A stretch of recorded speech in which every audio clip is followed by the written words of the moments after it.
존경하는 헌법재판소 재판관님들께, 국회 소추위원, 국회 법제사법위원회 위원장 정청래입니다. 대한민국은 법치국가이고 모든 법의 으뜸은 헌법입니다. 대한민국 헌법 130개 조항을 압축 요약해 놓은 헌법 전문에서 불이한간 4.19 민주 이념을 계승한다고 되어 있습니다. 이는 사실상 5.16 군사 쿠데타를 불이한 것으로 규정해 헌법 정신에서 탄핵하고 있습니다. 대한민국의 주인은 국민입니다. 헌법은 제1조에서 대한민국은 민주공화국이고 대한민국의 주권은 국민에게 있고 모든 권력은 국민으로부터 나온다고 주권제민의 정신을 선언하고 있습니다. 국민의 것은 국민의 것입니다. 국민으로부터 위임받은 권력이 위헌, 위법적으로 국민 위에서 군림할 수는 없습니다. 헌법 수호의 파수꾼 헌법재판관님, 2024년 12월 3일 아침은 평범했습니다. 대한민국 수도 서울의 기온은 영하 2도였습니다. 국민들은 늘 그렇듯이 출근을 서두르고 있었고, 그날 아침 뉴스 헤드라인은 명태균 핸드폰 행방 논란이었습니다. 세계 방산 매출 100대 기업에 우리 기업 4곳이 포함됐고, 대한민국 한강 작가의 노벨 문학상 수상 관련 좋은 소식도 있었습니다. 미국 바이든 정부의 우크라이나 군사 지원 뉴스는 있었지만 휴전선 전방은 조용했고 어떤 국민들도 군사적 위협을 느끼지 않은 평온한 하루였습니다. 그렇지만 재판관님들도 보셨듯이 그날의 밤은 평온하지 않았습니다. 비상계엄 선포 소식을 접한 수많은 국민들은 설마 가짜 뉴스일 거라고 생각했습니다. 그러나 너무나 비현실적이었던 계엄 선포는 엄연한 현실이었습니다.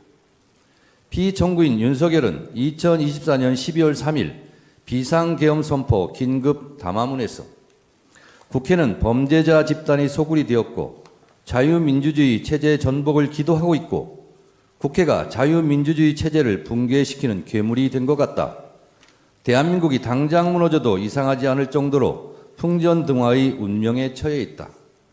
우리 국민의 자유와 행복을 약탈하고 있는 파렴치한 종북 반국가 세력들을 일거에 척결하고 자유헌정 질서를 지키기 위해 비상계엄을 선포한다고 했습니다. 이 궤변을 누가 믿겠습니까? 대한민국 국민들 누가 봐도 당장 무너져도 이상하지 않을 정도의 대한민국은 결코 아니었습니다. 피청구인 윤석열의 12월 3일 비상계엄 선포 이후 대한민국은 혼란에 빠졌고 대한민국 전체가 몸살을 앓고 있습니다. 12월 3일 내란의 밤부터 민주주의의 나라 대한민국의 국격은 실추되었고 경제의 적, 불확실성이 해소되지 않으면서 국민들은 한 달 넘게 불안과 공포에 휩싸여 내란성 불면증에 시달리고 있습니다. 국민들의 저항과 국회의 신속한 대응으로 비상계엄이라는 독재 시도가 수포로 돌아간 후에도 피청구인은 망상에 근거한 자신의 경거망동을 반성하기는커녕 수사에 응하지도 않았고 법원이 발부한 체포영장의 집행도 막무가내로 거부했습니다.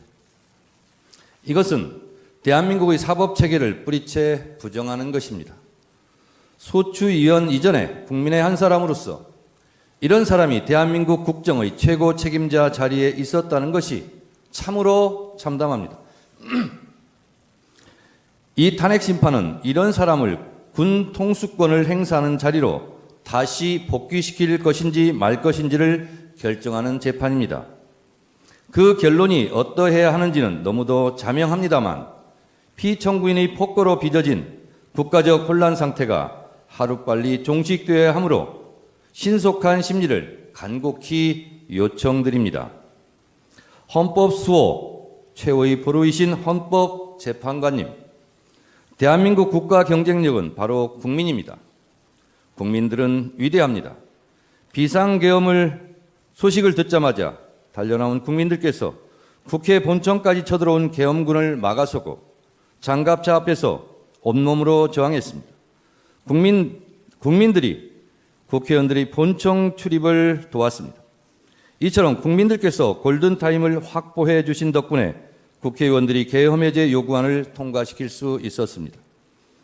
오늘날 대한민국이 전 세계의 부러움을 받을 정도로 정치, 경제, 그리고 문화적으로 우뚝 서게 된 것은 한국 현대사를 치열하게 살아내신 우리 선조들과 현재를 살아가는 우리들의 합작품입니다. 이토록 자랑스러운 대한민국을 하루아침에 전 세계 웃음거리로 만든 것이 피청구인의 비상계엄 선포였습니다.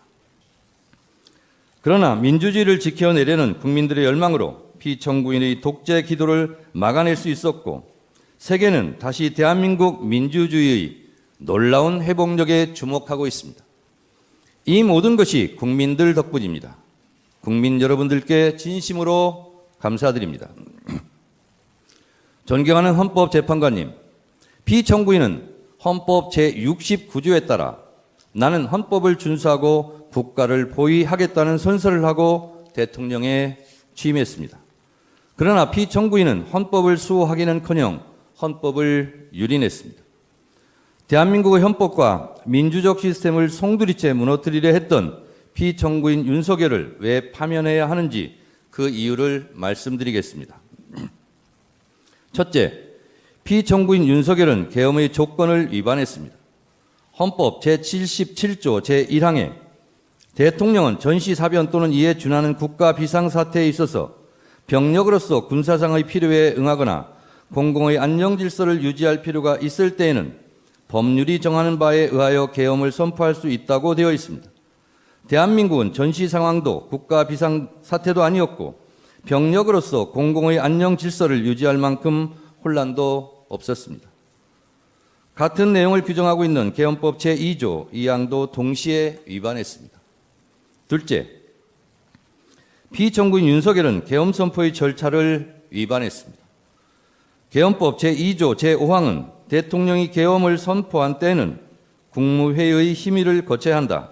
제6항, 국방부 장관 또는 행정안전부 장관은 국무총리를 거쳐 대통령에게 계엄의 선포를 건의할 수 있다고 되어 있고, 헌법 제82조는 대통령의 국법상 행위는 문서로서 하며 이 문서에는 국무총리와 관계 국무위원이 부서한다. 군사에 관한 것도 또한 같다고 되어 있습니다. 현재까지 국무위원들의 증언에 따르면 형식과 절차에 따른 정상적인 국무회의는 없었고 현재로서는 국무회의 문서도 부존재해 보입니다. 이처럼 피청구인이 선포한 비상계엄은 내용에 앞서 절차 면에서도 전혀 헌법과 계엄법을 따르지 않았습니다. 셋째, 국회는 비상계엄이나 어떤 경우라도 침탈할 수 없음에도 불구하고 위헌위법하게 침탈해 국회의 기능을 마비시키려 했습니다. 헌법 제77조 제5항에는 국회가 제적의원 과반수의 찬성으로 계엄의 해제를 요구한 때에는 대통령은 이를 해제하여야 한다고 되어 있습니다. 비상계엄을 해제할 수 있는 곳은 유일하게 국회입니다.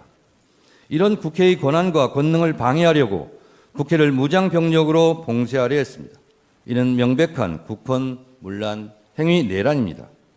넷째, 피청구인 윤석열의 계엄포고령 1호 제1항 국회와 지방의회, 정당의 활동과 정치적 결사, 집회, 시위 등 일체의 정치활동을 금지한다는 것은 헌법 제77조 3항을 정면으로 위반했습니다. 이 조항 어디에도 국회에 관한 특별한 조치를 할 수 없습니다. 이 포고령 1호는 정치활동의 자유, 정당 활동의 자유를 보장한 헌법 제8조, 언론 출판의 자유를 보장한 헌법 제21조 등을 명백하게 위반했습니다.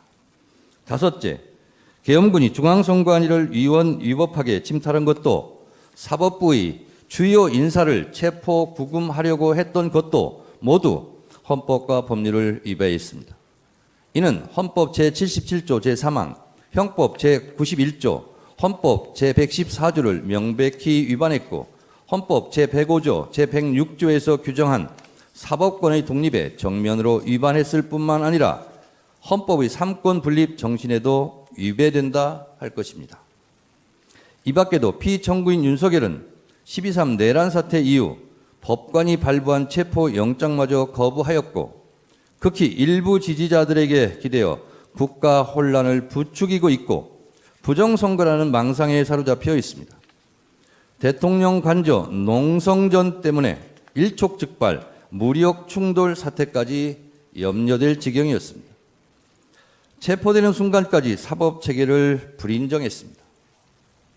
피청구인 윤석열이 수사기관에 저항하는 것을 보면 헌법 수호 의지가 손톱만큼도 없습니다. 만에 하나 탄핵이 기각되어 피청구인이 다시 대통령직에 복직하면 또다시 제2의 비상계엄을 저지를지 모른다는 의심을 받기에 충분한 언행을 계속하고 있습니다. 피청구인 윤석열은 지금도 비상계엄이 고도의 통치 행위로서 사법심사의 대상이 아니라는 철진한 이론에 기대어 반성과 성찰을 거부하고 있습니다. 피청구인 윤석열은 아직도 자신이 무슨 잘못을 했는지 모르고 있을 뿐만 아니라 계엄과 독재 시도를 정당화시키려는 궤변을 늘어놓고 있습니다. 그를 파면함으로써 하루빨리 대한민국을 정상으로 돌려놓아야 합니다. 위헌 위법한 비상계엄을 선포하여 피로써 지켜온 헌법을 총칼로 파괴하려 했던 피청구인 윤석열을 파면함으로써 얻을 헌법 수호의 이익이 여타의 손실보다 압도적으로 크다 할 것입니다. 프랑스 소설가 알베르 까미는 어제의 범죄를 벌하지 않는 것은 내일의 범죄에 용기를 주는 것과 똑같이 어리석은 것이다 라고 일갈한 바 있습니다. 아울러 지연된 정의는 정의가 아닙니다.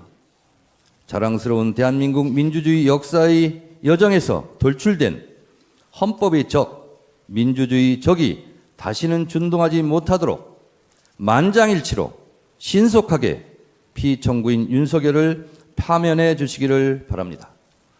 존경하는 헌법재판관님들의 현명한 판결을 기대합니다. 끝까지 경청해 주셔서 감사합니다. 자, 그러면 지금부터 잠시만 주목해 주시기 바랍니다. 제가 구독자분들을 위해서 선물 하나를 준비했는데요. 제가 항상 여러분들께 드리는 말씀이 있습니다. 뉴스만 평소에 잘 챙겨보셔도 돈이 되고 돈을 벌 수 있다라고 말씀을 드렸는데요. 여러분들은 여기 보시는 삼성전자 뉴스를 보고 어떤 생각이 드세요? 아니면 정치인들의 뉴스, 날씨 뉴스를 보고는 어떤 생각이 드시나요? 그냥 뉴스만 보고 끝내는지 아니면 이 뉴스를 어떻게 이용할 수 있는지 이 부분을 고민하고 계시는지를 되물어보고 싶습니다. 그 이유가 뭐냐 하면 제가 지난번에 여러분들께 뭐라고 말씀을 드렸었죠? 지금은 반도체 섹터를 눈여겨보셔야 한다고 말씀드렸습니다. 그리고 나서 이런 썸네일들 뉴스를 통해서 많이 보셨을 겁니다. 반도체 내용이 이슈가 됐을 때 부자들은 어떻게 생각한다? 반도체 관련주들은 뭐가 있는지, 어떤 종목이 가장 좋은지, 어디에 투자해야 돈이 몰리는지 자연스럽게 생각한다고 제가 말씀을 드렸죠. 그 이유가 뭐냐 하면 부자들이 봤을 때는 이슈가 곧 돈으로 이어지고 그 이슈가 나에게 돈을 벌어준다는 경험적 확신이 있기 때문에 부자들은 항상 이런 사회적 이슈를 관심 있게 챙겨본다고 제가 말씀을 드렸습니다. 이번에도 마찬가지인데요. 제가 지난번에 시청자분들과 함께하는 주식으로 수익 내기 이벤트를 진행했었죠. 당연히 100% 무료로 진행을 했었고요. 여기 보시면 아시겠지만 제가 지난번에도 구독이라고 보내주신 모든 시청자분들께 반도체 관련주 중에 가장 크게 급등할 딱 한 종목, 많은 종목도 아니라 한미반도체 한 종목을 여러분들께 추천드렸어요. 그러면서 여기 나와 있는 대로 정확히 얼마에 매수해야 하는지, 그리고 수익률이 어느 정도 나왔을 때 팔아야 하는지를 이런 부분들까지 여러분들에게 정확히 알려드렸었는데 지금 실제로 어떻게 되었다? 오른쪽을 보시면 아시겠지만 제가 지난번 문자 발송으로 이 한미반도체를 소개해드리고 나서 실제로 이렇게 5배 이상 어마무시한 상승이 나왔습니다. 100만 원만 투자를 했어도 무려 500만 원이 넘는 수익금이 생긴 거죠. 그래서 당시에도 굉장히 많은 분들이 제가 드린 이 한미반도체로 수익을 내실 수가 있으셨을 텐데요. 다시 한번 축하드린다고 말씀을 드리겠고 이번에도 마찬가지입니다. 앞으로도 2024년, 2025년 계속해서 기대해볼 섹터는 AI입니다. 그 중에서도 AI 반도체는 그 누구도 부정할 수 없는 미래 성장 산업입니다. 그러면 우리가 어떻게 생각해 볼 수 있을까요? AI 반도체 종목 중에 앞으로 크게 대장 역할을 하면서 10배 이상 급등할 수 있는 텐베고 종목을 지금부터 열심히 추적해야 한다는 겁니다. 큰 돈을 투자하지 않더라도 월급의 일부분 아주 소액이라도 이 종목을 모아가야 수백 %의 수익률을 손에 쥘 수 있는 것이죠. 지금 여러분이 보고 계시는 이 유튜브 또한 AI 반도체와 아주 밀접한 연관이 있고 반도체야말로 대한민국의 핵심 산업으로 앞으로 더더욱 시장은 성장할 수밖에 없습니다. 그렇기 때문에 제가 이번에도 뭘 보내드리고 있냐면 지난번과 똑같이 구독이라는 문자를 보내주시면 제가 AI 반도체 관련주 중에 앞으로 대장주 역할을 하면서 주가가 가장 크게 급등할 한 종목을 여러분들께 문자 발송으로 종목명과 사고 파는 시점을 모두 알려드릴 건데요. 그 문자를 받고 여러분들이 주식으로 돈 버는 연습을 한번 해보셨으면 좋겠고요. 혹시라도 나는 주식을 하지 않는다 하시는 분들은 주변에 주식하시는 지인분들에게 말씀을 해주셔도 되고요. 아니면 연세가 있으셔서 투자가 어렵다 하시는 분들은 이 종목을 자녀분들에게 한번 사봐라. 이걸로 한번 수익을 내봐라. 이렇게 조언을 해주실 수도 있는 거겠죠. 그래서 지금 이 영상을 보시는 시청자분들 중에 나도 이번 종목이 좀 궁금하다 하시는 분들은요. 누구나 상관없이 그리고 어느 시간대나 상관없이 부담없이 010-2514-5930번으로 구독이라는 문자 보내주시면 제가 이번에도 똑같이 무료 추천 급등주 문자를 보내드리겠습니다. 이해되시겠죠? 제 번호 010-2514-5930번으로 구독이라는 문자 보내주시면 여러분들이 직접 이슈를 통해서 돈 버는 연습을 해보실 수가 있는 거고 제가 돈을 받는 것도 아니고 투자를 대신해 드리는 것도 아니기 때문에 부담 없이 신청해 주시면 되는 겁니다. 그리고 수익이 나면 저는 다른 것은 하나도 바라지 않습니다. 제 채널에 구독, 좋아요 한 번씩만 눌러주시라 이렇게 다시 한번 말씀을 드리겠습니다.